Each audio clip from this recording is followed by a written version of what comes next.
Fritz, are there any ideal circumstances that lend themselves to a low-code solution? Are there a set of must-haves or watch-outs for teams to identify?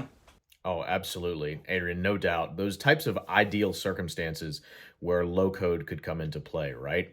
We see it many times in the healthcare sector. Anytime you have multitudinous entities that need to interact with a system, right? We think about again going back to that type of process model, looking at what a true process is. When we think about swim lanes, we think about actors, we think about who all is involved in a process. We think about putting those nodes and those different actions on the actual process itself.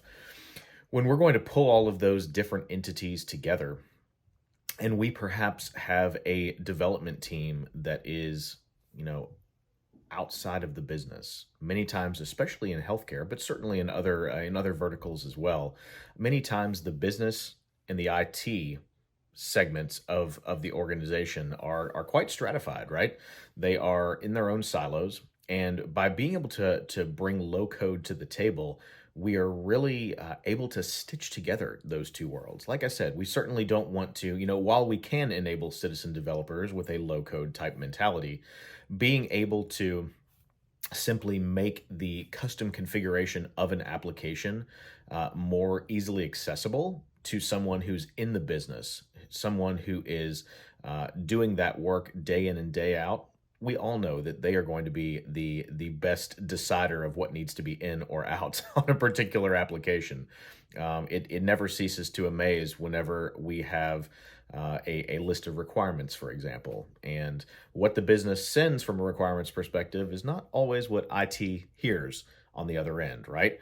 So being able to have those two work streams operating in tandem such that you're not only getting exactly what the business needs accomplished from an application development perspective, but you're very quickly pulling in that IT side of the house from an integrations perspective, from an interoperability perspective, and everyone is able to operate in their own lanes but do it simultaneously such that you're not having those individual silos working autonomously, and then you hope at the end that things are going to come together and poof, make an application that works out of the box.